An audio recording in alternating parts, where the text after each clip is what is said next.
Good afternoon. Is everybody ready?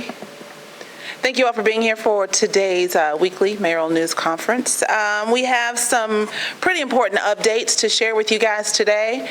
And after the mayor makes his remarks, we'll take a few questions and then we'll wrap things up. Good afternoon, and thank you for joining us. I pray that everyone had a safe and enjoyable weekend, or as best you could. We're happy to have you here to speak to a few things that may be at the top of mind of our residents or they're in need of knowing. For some time, we had several reports with respect to outstanding invoices, a number of contractors that had been unpaid. We shared that we were going through a procurement makeover and that we were grateful to receive the assistance of the Bloomberg Harvard team that has been on the ground aiding us in a procurement makeover. The efforts of that makeover was more than just simply catching up to date on those outstanding invoices. It was ensuring that we have a more efficient and an effective process going forward. Efficient and effective in terms of the timeliness of our payments, and also looking for more opportunities to expand what we offer in terms of, or allow services to be provided by minority vendors. How we sometimes break down a contract so that those vendors who may not have the bonding in order to carry forward on the larger projects can have an opportunity or a shot at growing their enterprise and eventually becoming another majority firm and another revenue generating enterprise within our city. That work is still underway, but we wanted to take a moment today to let you know where that progress is. So in January of this year, there was approximately 470 outstanding invoices due to our complications and challenges with efficiency within our procurement process.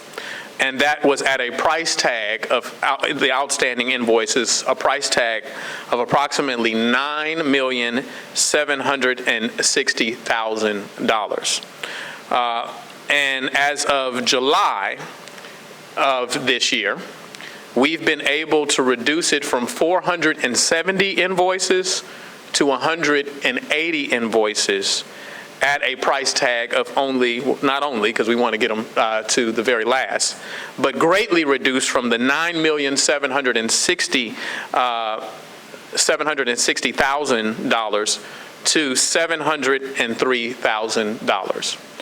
Again, from $9.76 million to $703,000. There is a great deal of work still underway.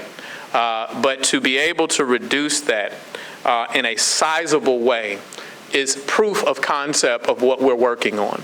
It's proof that this work is not only is successful within our departments, but we're headed the right direction. Our Public Works Department, in particular, is one of the areas of specific focus and has been one of the areas that has generated the most discussion with respect to outstanding invoices. In January of 2024, there was approximately 310 invoices that were outstanding at $7.23 million. Again, in July of this month, the month we're still in, we're happy to report that we've been able to reduce that to 113 at $78,000 outstanding. So as I said, this work is still underway. I want to thank Mr. Brent Restergren, who has been here from our Bloomberg Harvard team, assisting us each and every day, looking at not only the practices within departments, but looking at how we adopt new policy that allows us to operate more efficiently and to meet our objectives as a city. And so this is certainly a plus, and this is good work, not only within our departments, but good work on behalf of our businesses and our residents alike. So we know that there's been a great deal of discussion in recent press conferences. I do believe it is also a discussion item on the agenda and it is talking about the proposed ordinance that Councilman Stokes put forth. In fact, it was voted on, I believe, with no objection, really, other than to say that we wanted to make certain that we were in compliance with the law. And I believe that that is given rise to Councilman Stokes' effort to put a vote of no confidence on our city attorney. I want to be clear, this is our city attorney and our city attorney's office that has successfully defended every piece of major litigation facing our city, saving taxpayers potential costly payouts that we would have to generate, protecting the interest of our city in a number of ways. In fact, there has not been any major lawsuit that has been successful. We've done a great deal of reporting on lawsuits when they're filed. Not as much on the efforts or the success of our city attorney's office. So I want to take a moment there just to shout them out. I also want to speak to the issue at hand, in which this is Councilman Stokes' effort of speaking out against the fact that we have not moved forward with his ordinance to provide security guards or to require, let me just say this, to require security guards at all of the gas stations. To be clear, when that ordinance passed, which our city attorney, doing his job, making sure that he keeps the city out of legal trouble and suffering the legal consequence, warned that there were some constitutionality questions with that. He warned that other cities that have adopted an ordinance exactly like the city has now adopted, that they have found themselves suffering from a legal challenge and that they have been unsuccessful in defending those ordinances. I simply took a moment after the vote and I went to our city attorney and I simply said to him, now make it constitutional. That was my way of saying, do the research, let's find the path, because we're in agreement that we want to make certain that there is more security measures at these type of establishments. We just want to make certain that we do it in compliance with the law. So he has been working on that. He never stopped working. It might surprise him and some other people that the city attorney's office has more than one thing to be worried about, more than one thing to research, more than one case to defend. And so it may not happen as fast as we want it, but this, I think it was brought up last council meeting or maybe the one before, so at worst 2 council meetings ago, and he has a proposed solution that he wants the council to review.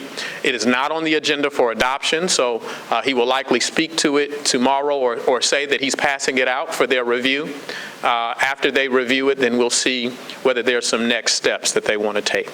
But we want to be assured, or we want our residents to be assured better, that we're working every day. We see the same challenges you see. I know that there was an individual, I believe, seeking office that had a press conference talking about possibly declaring a nuisance. More than 2 years ago, I met with our planning director at that time. I met with our police chief at that time. And I met with the fire chief and talked about a coordinated effort to ensure that we're holding these businesses accountable. We're still working on that. I will never speak to a specific case because it could possibly, once again, lead us into legal trouble if I do that. But this work has been underway.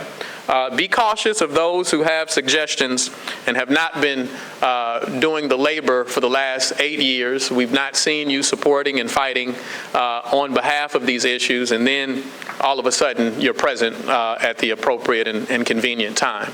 But we're working on these things, and we won't stop working on them to ensure that we protect our residents and we have safe establishments for people to go to each and every day.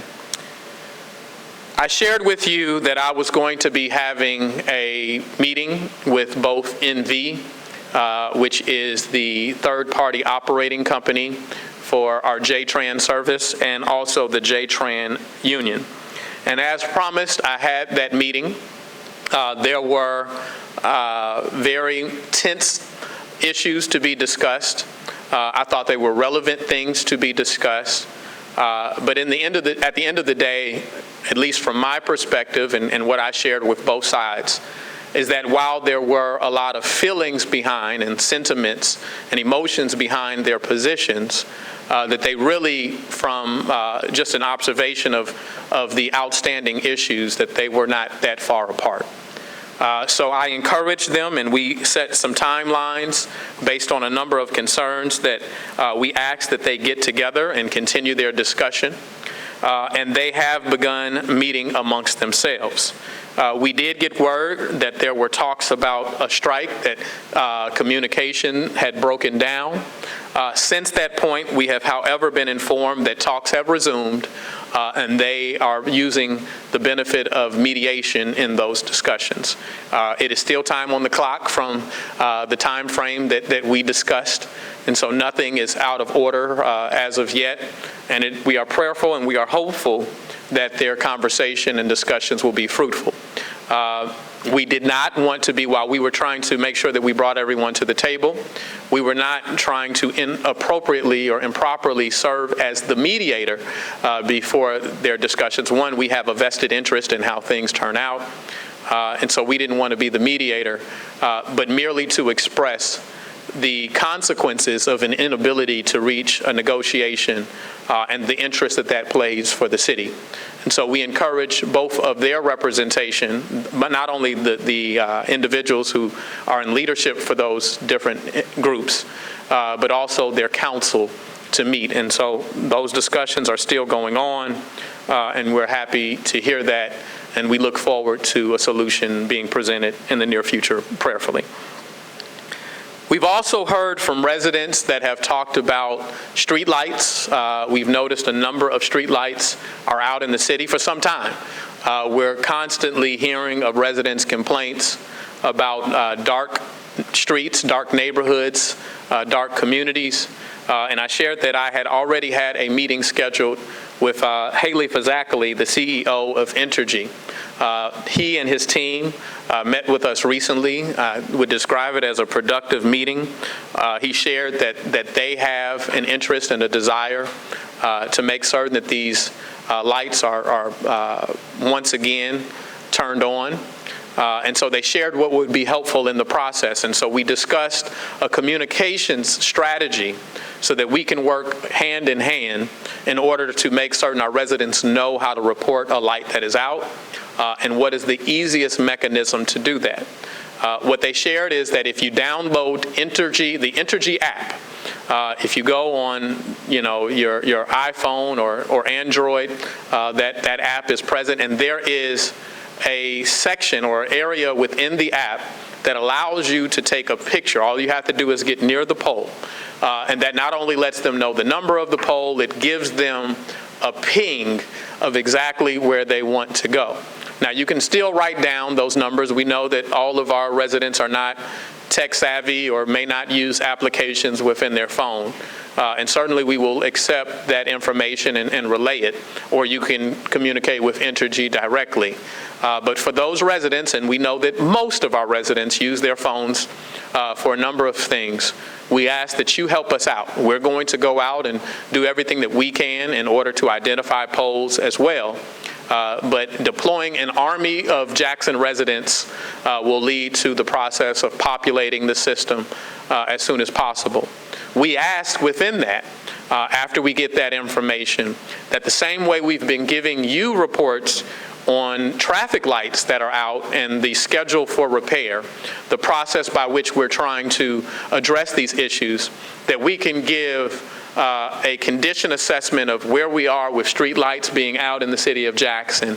And they have agreed that they're willing to report on that progress going forward and how many street lights we've been able to take off of that list once we populate that. So we need your help. We want to know where we're starting, and they have told us that they're more than willing to share that information.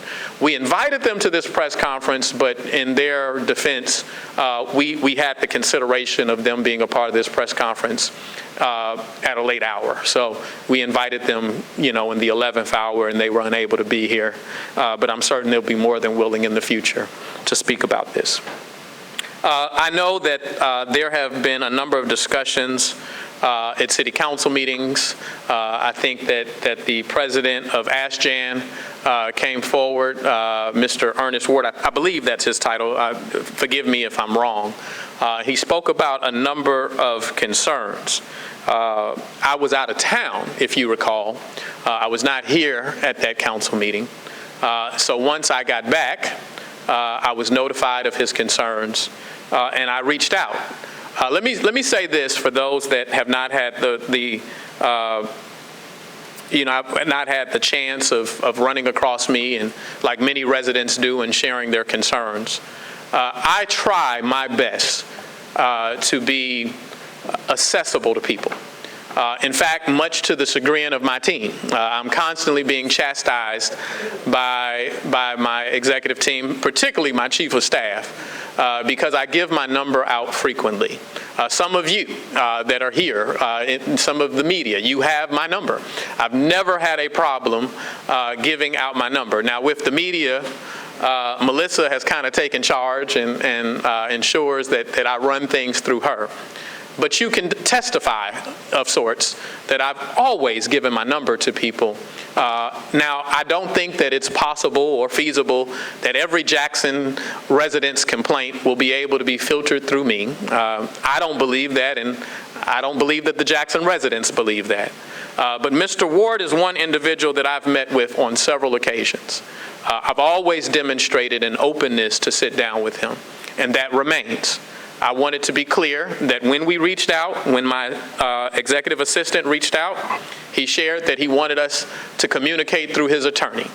I'm searching my mind. I can't possibly see how an attorney can be effective in the process of what he's talking about, but to each his own. Once you say that to me, my appropriate and necessary response is, well, I will have our city attorney reach out to you. Our city attorney has informed me that after a couple of efforts at communicating, his attorney has not gotten back.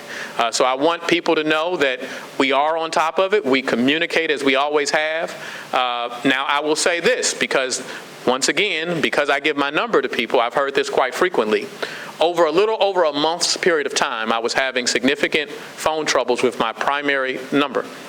So anybody who says that they reached out and talked to me, that likely is not true, because anybody who has my number, anybody, I see people shaking their head right now, knows that it was a problem for about a month or so on my phone.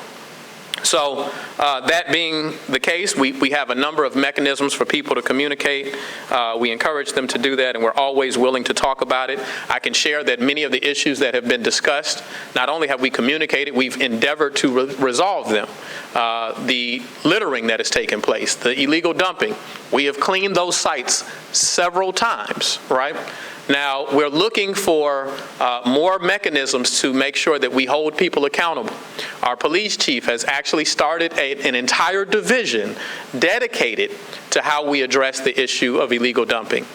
We're looking at technology to deal with that. That being said, we understand what the primary focus of JPD should and has to be, and that is to make certain that safety and safety concerns are their first interest.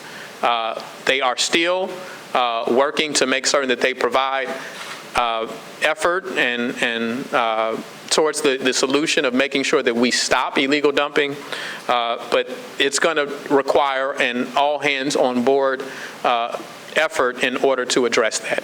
Not only from JPD, not only this administration and our solid waste division that works hard on this, but from our residents, right? We need to hold each other accountable so that we all live in the city that we enjoy and the city we deserve in terms of its aesthetic appeal. The last thing that I have for you is that we also shared, there's a theme here, right? So everything that we've told you, we're coming back and letting you know where we are on it. We told you that we were looking at augmenting engineering services for the city. You've asked questions about Public Works Director. You've asked questions about our lack of or the diminished staff in our engineering division. We shared that it wasn't really a problem as of the present, but that we, going forward, want to make sure that we have sufficient support from an engineering side. There is a contract that is on the agenda to augment engineering services within the city. And so we look forward to the council asking the appropriate questions with respect to that contract, and we look forward to onboarding the type of engineering expertise that the city has used over the course of time for many, many years. We have an engineer that I believe is well respected from all of the members of our council and has worked for the city of Jackson on several projects. We're going to take advantage of that. What we try to do is make certain that in the process of figuring out, how we augment services, that we're still being fair to all of the engineering firms in the city of Jackson.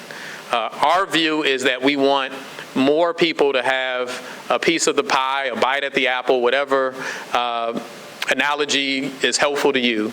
And so we're very considerate not only of how we spread that, because these are engineering firms that are headquartered in the city of Jackson, that pay taxes here. So we want to make certain that they're part of the solutions going forward.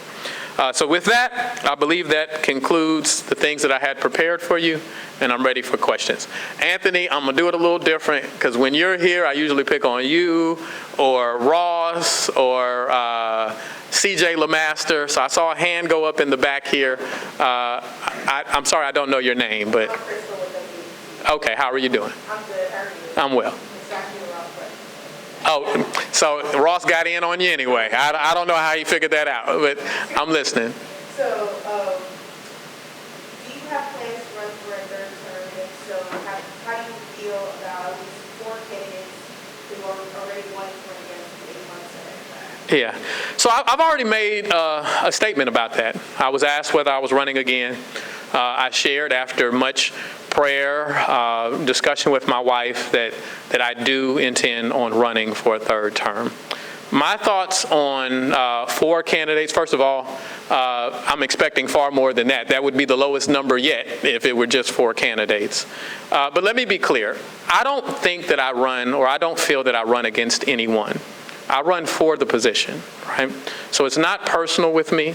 I'm not, it's more it's certainly within their right to run. I don't own this position, right? I'm grateful that I've been entrusted with this honor. I'm grateful that I have the ability each day to try to problem solve for people. And while there's a good deal of reporting on the things that aren't going right, we've been very successful on a number of things, historically successful on a number of things. And so that's intoxicating to me. I was raised by a family that was about community service. And so the selfish part of this is, so long as I'm fighting for people, Chokwe and Nubia Lumumba live in the people's struggle and they will never die, right? And so that's why I do this. But to answer your question, I certainly welcome the discussion that the campaign will draw out, and I don't feel that I run against anybody. All right? Yes, I'm going to work my way down. Yes, ma'am. All right. I was wondering, could you discuss some of the specific issues that were talked about at the transportation? So, while I think that is a fair question, and our question was, could I talk about some of the specific issues that were discussed between MV and the labor union? While I feel that is a fair discussion, I'll just address that in a broad way, right? Because I want to leave hope and opportunity that what I say here doesn't complicate those negotiations. I'll just share that they were related to safety matters, okay? And so they're talking about it. I think that everybody has sincere positions. And hopefully, like I said, I don't think that they're that far apart. Emotionally, they may feel that they're far apart. But from an outside observer, they're really not. And I think that there's a middle ground that can be established. Yes, sir. It's you now. All right. One question I have, going back to the engineering firm, well, actually, I have a couple of quick questions on the engineering firms coming on the farm. I know the contract's going to be for $700,000, which is a lot of money. And we know a city engineer makes, I think the salary on the city's website is $32 an hour. So can you kind of speak to the need? So, once again, the augmentation isn't filling the role of one engineer, right? It's a number of positions that it allows us to get the support on. So it's not really that out of sorts. It also allows us to move forward quicker on things like, we had a series of paving projects to do. Fortunately, the specs and all of that had been done early on, and we've still been trying to fulfill those projects. But, this is why we said we were fine, but we knew that it wasn't a long-term solution to use this. So this allows us to bring someone on as it pertains to the specs on those type of infrastructure projects that can assist, someone that can give oversight as we're trying to get some level of expertise when it relates to our own facility needs across the city of Jackson. And so it's going to help across the board in many areas. And so I think that it's worth the cost, and we're going to make certain we get every dime of our money with them and any other contractor. Yes, sir. But even when you look at the contract, and this is what I'm kind of thinking here, right now I looked at the city's website to see 2 engineering positions, so a senior engineer and a city engineer. And you look at all the duties that fall under the responsibility of this, the city really needs a lot more than just 2 engineers overall. Absolutely. And that has diminished over the years. We really need to actually look at the money we're paying and the salaries we're paying because we're dealing with trying to be competitive. One thing, this is something that we don't say, but I want to make it clear. It's always difficult to get employees, not only for a city, but in a college town particularly, right? Because colleges typically pay more than cities do. They need engineering services because they have their own little town that they're operating and need the expertise there.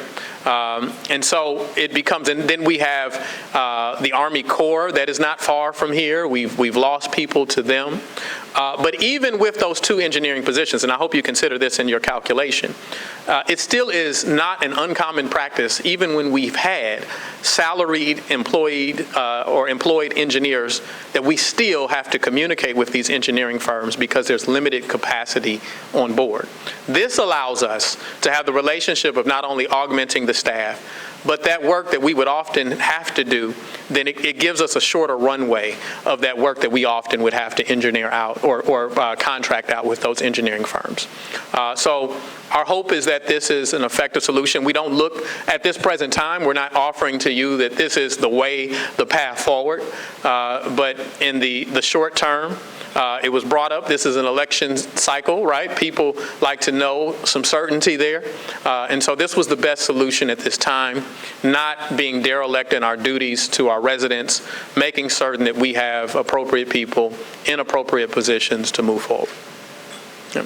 Yes, sir.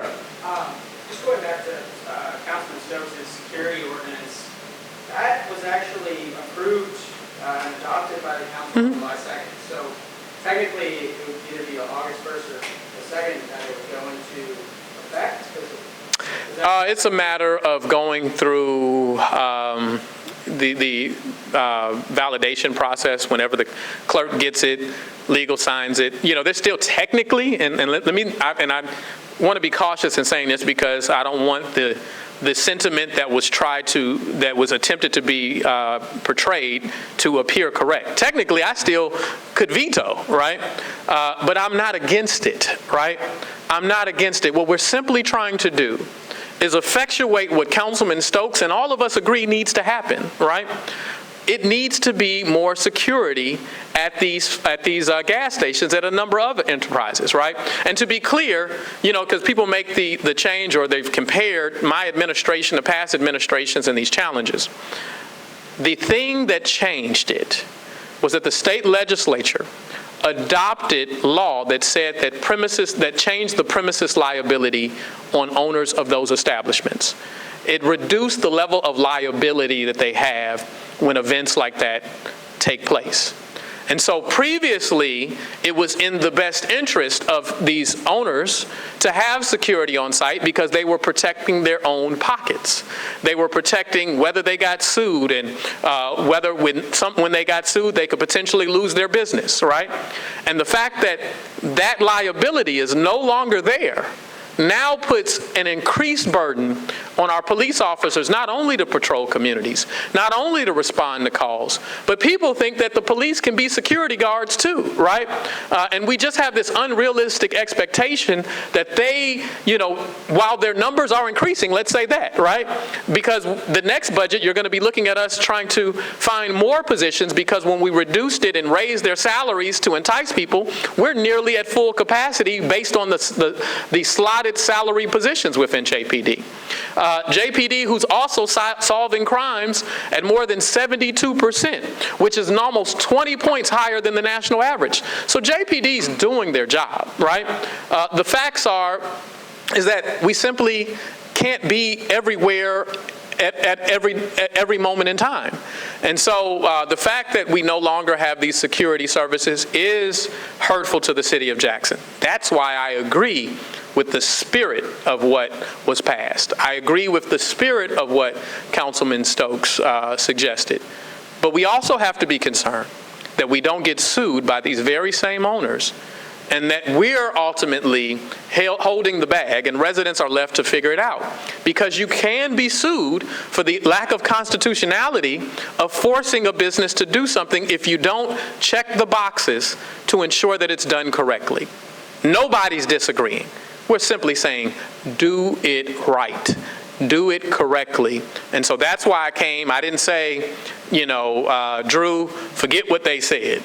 I didn't say, Drew, challenge them again. I didn't say, Drew, write me up a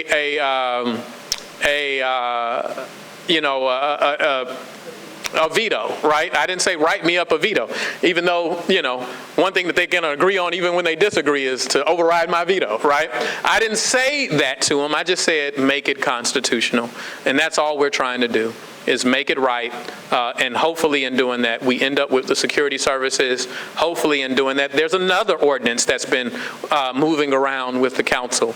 You've heard Councilwoman Lee speak to it. We support that. That is to encourage or support gas stations and businesses having blue lights, ordinances that they pass there. We want it all. We want it all, but we want to make sure it's constitutional. That's our only request. Yes, sir. Two quick questions, kind of in regards to this as well. If there is a no confidence vote, what exactly will that mean, if anything? And then also, if that ordinance does take effect as is, I didn't see any mechanism in the ordinance for enforcement. Can you speak to that? So ultimately, we hadn't even talked about the enforcement components. Of that. That's another hole within the adopted ordinance, right? If you're going to do something, you don't want to just be all bark and no bite. So that's another component of it. So I don't know what is contemplated here. We believe that what Drew offers will be a more comprehensive solution for them to consider. And forgive me, what was the other part of your question? What would a no confidence vote be? His question was, what would a no confidence vote? The question itself suggests the answer, right? The fact that you got to ask, what does it mean, means that it probably means very little, right? And so I don't know what we're doing with that, what the message we're sending to the public. That's really the issue. What message are we sending to the public? What message are we sending to people? We're talking about bringing on engineers, right? We've seen somebody quit before they even got started because there was a whole press conference on them, right? With one of our former, since we're talking about public works directors. We hired him, and before you could even really meet him, he quit because there was media coverage on why he didn't need to be the one. You hadn't even met with the guy. So what it does is it suggests to people that I don't want to be a part of that, right? I don't want to give my genius towards things. I don't want to work long hours only to be questioned, only to be challenged at every little thing, right? Especially when I'm being successful defending the city, especially when you said, oh, there's water litigation. Councilman Stokes said that there's water litigation, and all these people are coming after the city of Jackson, and we're going to be out of big money if we don't hire a firm, right? Only for our city attorney's office to effectively represent us on all of those cases and get them dismissed, right? Get them dismissed before they even went to trial. So if we're measuring, then we need to be able to make certain that we have a complete discussion on what's taking place. Did his ability to come up with a solution come within the time that Councilman Stokes wanted it? Probably not. But I doubt it was because of a lack of concern. I doubt it was because he, as a Jackson resident, is not interested in safer gas stations, but it's probably more of a mechanism of the great deal of workload that our city attorney's office has to deal with. And so in that, they've presented a solution. They've taken time to do the legal research, taken time to see cities that have lost in litigation and what the solutions were that they ultimately came with. And now he's presenting it to the city council tomorrow, is my expectation. He's presenting it tomorrow. He's not going to share it with you, right? Because it's not an agenda item, right? What he's going to do, I'm certain at some point he'll be given an opportunity to address a few things. He shared with me today in our executive cabinet call that he had been working on this and that he thought that it would be ready by today. Certainly, he believed that he could have it for the council meeting tomorrow and that he would try to disseminate it to the council tomorrow. Okay? All right, thank you all. Pray that you have an enjoyable and prosperous week. Thank you.